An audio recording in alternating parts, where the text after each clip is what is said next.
지금 안 바꾸면 위험한 50대의 소비 습관. 50대가 되면 인생의 후반전이 시작됩니다. 퇴직이 코앞에 다가오고 자녀 교육비와 부모님 부양이 겹치면서 지출 압박이 커집니다. 그런데 이 시기에 소비 습관을 바꾸지 않으면 60대 이후 현금이 마르는 시기를 피할 수 없습니다. 오늘은 지금 당장 바꿔야 하는 50대의 소비 습관을 현실적인 사례와 데이터로 짚어보겠습니다. 1. 소득이 줄어들 거라는 전제를 하지 않는 소비. 서울의 한 직장인 A씨, 53세. 월급 450만 원을 받고 있지만 집 대출 원리금 상환과 자녀 대학 등록금, 생활비를 쓰고 나면 한 달에 30만 원도 남지 않습니다. 문제는 2년 뒤 퇴직 예정인데 그는 퇴직하면 연봉이 줄긴 하겠지만 노후 자금이 좀 있으니 괜찮다고 생각합니다. 통계청 자료에 따르면 퇴직 후 평균 소득은 재직 시의 약 56% 수준으로 떨어집니다. 그런데 생활비는 잘 줄어들지 않습니다. 소비 패턴이 그대로 유지되기 때문입니다. 지금부터 소득이 줄어든다는 전제를 두고 예산을 조정해야 합니다. A. 자녀에 대한 과도한 지원. 많은 50대 부모가 결혼할 때 집 마련을 도와줘야 한다는 생각을 갖고 있습니다. 하지만 금융감독원 자료를 보면 부모 세대가 자녀 결혼주택자금으로 지출한 평균 금액은 약 1억 3천만 원에 달합니다.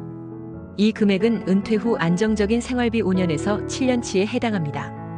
B씨 부부는 아들에게 전세자금 3억 원을 빌려주고 그 후 자신들의 노후자금을 대출로 메우고 있습니다. 결과적으로 자녀는 독립했지만 부모의 은퇴 생활은 빚으로 시작하게 된 겁니다. 자녀 지원은 가능한 범위 내에서만 해야 합니다. 3. 집 차에 과도하게 묶이는 소비. 50대는 마지막으로 좋은 차 한번 타보자는 심리가 강해집니다. 하지만 신차를 리스로 뽑으면 월 60에서 100만 원의 고정 지출이 생깁니다.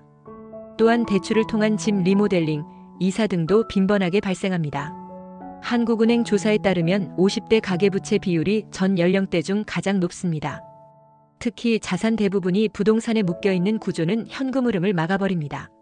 집과 차는 유지 가능한 수준에서 현금 흐름을 해치지 않는 선에서만 업그레이드해야 합니다. 4. 보험, 금융상품 점검을 하지 않는 소비.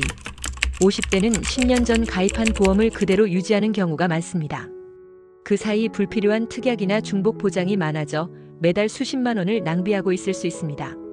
보험연구원 조사에 따르면 50대 가구의 월 평균 보험료 지출은 약 43만 원입니다.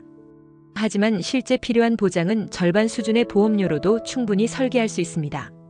금융상품도 마찬가지입니다. 오래된 정기예금, 낮은 금리의 적금 대신 안정적이면서 수익률이 더 높은 상품으로 갈아타야 합니다. 5. 현금 흐름을 만들지 않는 소비. 퇴직 후에도 매달 들어오는 돈이 있어야 합니다. 하지만 많은 50대가 퇴직금과 연금만 믿고 있습니다.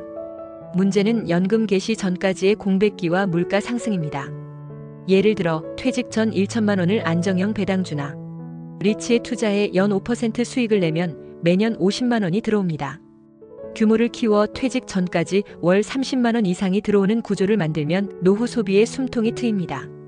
이건 투자가 아니라 지출 구조를 바꾸는 전략입니다. 마무리하겠습니다. 50대는 소비 습관을 바꾸지 않으면 자산이 있어도 현금이 부족해집니다. 퇴직 전 소득 감소 전제를 둔 예산 조정, 자녀 지원 한도 설정, 부채 자산 구조 점검, 보험 금융 상품 리모델링, 현금 흐름 투자. 이 5가지를 실천하는 것이 노후의 안정과 여유를 결정짓습니다. 지금 바꾸지 않으면 60대의 삶은 이미 결정됩니다. 당신의 미래를 위해 오늘부터 소비 습관을 점검하세요.